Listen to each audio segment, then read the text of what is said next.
This is one of my most favorite boots in my collection right now. And you'd be surprised. I bought it for $20, used, really thrifted here in the SoCal area. And what drew my eye to it was, the very classic service boot silhouette, a little dressier, kind of almond shaped toe. And maybe the most obvious thing about this boot is that it's waxed finish, but it did not come like this. But I've always wanted to have a waxy looking boot. Ever since I was on eBay one day and I saw a boot being sold from the Truman Boot Company. It had the black wax flesh from Horween's Tannery over in Chicago, very famous for the Chrome XL. And you've probably seen Chrome XL in the smooth out variety. Well, what they do as well is offer the rough out version. Basically, the inside of the hide is flipped so it's on the outside of your boot. And the same hot stuffing process that is used to create that really awesome pull-up effect on the Chrome XL is used on the rough out. And then they finish the rough out with an additional layer of wax that's usually pigmented. And you might see it most of the time being done in that kind of black or very dark brown coloring. You would see the same offering from Thursday in their cacao leather finish. And there is something very similar offered by another tannery called the CF Stead over in the UK. And CF Stead uses the same kind of process to impregnate suede with the oils and the fats and the waxes to get the same effect, but they do it with a very high quality suede. What you'll find is that I believe it's going to be Viberg and Grant Stone. They use that CF Stead offering, and it's called the Waxy Commander line of leathers. And I've always really wanted to have a Grant Stone brass boot in the Waxy Commander, and I would never think about ever getting a Viberg. It's probably always going to be out of my price range. But I think this thing fits the bill and kind of satisfies my desire to have a wax flesh boot. But like I mentioned, didn't exactly come this way. So what is this boot? Well, let me show you. This boot is actually this boot. These are the same boot. This boot here, right here, well, this is for Thursday Captain in dark olive suede. And so is this. The difference between them is just $11. It's $11 all in a tiny little bottle called Venetian Shoe Cream. With this tiny little bottle, and not really all of it, you can get the same effect that you would see on boots that would cost hundreds and hundreds of dollars more than a Thursday boot if it was even new, or if you were to find any used suede shoe that you have or thrifted or buy it used on eBay, you can achieve a very similar look to any of these wax rough out or wax suede leathers for just literally fractions of the cost. And I'm going to show you how to do it. To give your boots a wax finish effect, it's actually really, really straightforward. Of course, you need a suede or rough out leather boot, and that boot should be cleaned very, very well. And to accomplish that, all you really need is a brass bristle brush that you can get from Amazon for a couple bucks, a suede shampoo, and very popular types are going to be Sapphires Almida, Angelis's suede cleaner, or the Leather Honey suede cleaner. All available online, very, very affordable, and of course, you want that boot to be really, really dry. So should you shampoo your boots, please wait 1 or 2 days, maybe have them dry out in the sun for an afternoon. Make sure that they're ready to accept the wax completely. And of course, that wax is going to be delivered in the form of Venetian Shoe Cream that we just mentioned. Maybe having a pair of gloves will make the application process a little bit cleaner, but you could use your bare hands. I don't ever really use like an applicator sponge or a cloth. I don't think that's completely necessary for many types of shoe creams or conditioners unless they're pigmented, and then you probably definitely want to use something that doesn't get onto your hands. And also a hair dryer is going to be very, very important for this process because it allows the wax to sink in deeper into the flesh of the leather and also give you the opportunity to really set it in areas where there's like creases or crevasses a little bit easier as well. As you can tell, I don't necessarily have a specific technique on applying the Venetian Shoe Cream to the boot. I just take a little bit on my fingertips and rub it in with some gentle pressure into the flesh of the leather. And then after it's completely coated as evenly as possible, I'm going to take a hair dryer and with some kind of circular motions, heat up the Venetian Shoe Cream to see if I can get it to sink into the flesh as much as possible. Just a heads up, don't stay over one area particularly too long, especially if if the hair dryer is pointing at the sole of the shoe or the boot, because obviously if the construction has been compromised with time, if it's an older boot, all that heat can maybe reactivate the glue that's holding the outsole to the midsole. Maybe there can be some separation starting at that point. So just be really aware of it, especially as we build up layers and coats of the Venetian shoe cream. You're going to be heat cycling this thing over and over again. What's really nice about the Thursdays is that they have stitching that goes all the way to the outsole, and the heel is nailed into the boot, giving me much more margin of error as I heat up the entire boot.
After a minute or so of warming the boot up with a hair dryer, I'm gonna let it cool down so the wax can solidify, and then I'll kind of rub around the entire boot with my hand to see if I can feel any areas that are still a little bit wet, or if I just use a little bit of pressure, I can even see if there's any Venetian shoe cream building up on the leading edge of my finger, and then I know, number one, it really hasn't dried. Maybe I can use the hair dryer a little bit longer, or just wait more for it to solidify before I start applying the next coat.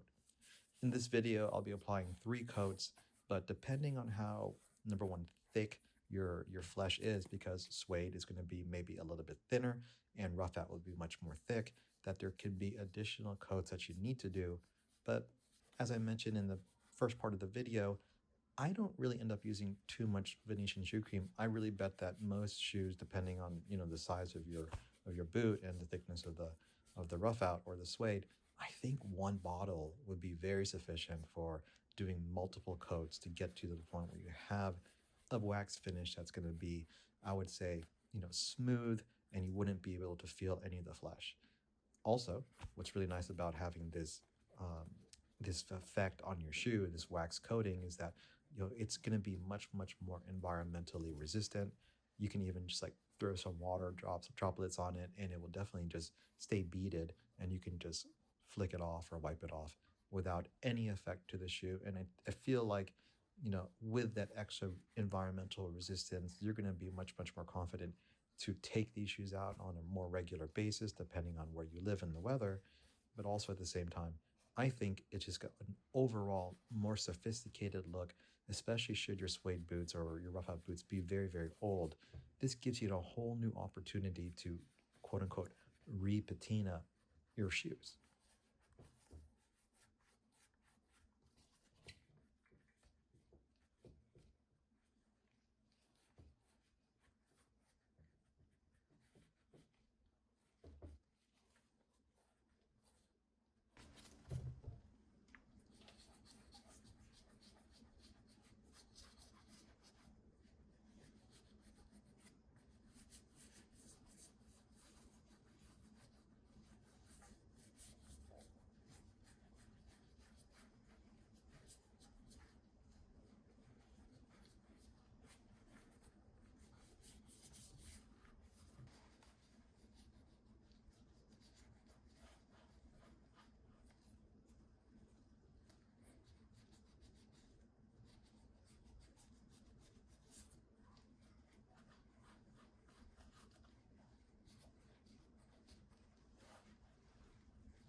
And after a quick brushing, here's the finished product. I believe it turned out great. They look good, they're up to date, they're modern, sophisticated. I believe you can really dress this up, dress this down, take it anywhere. It's a go-to boot for me now, and I hope that you can get to try it one day on a pair of suede or rough out shoes that you might have. Thanks so much for watching, and let's look forward to the next one, right?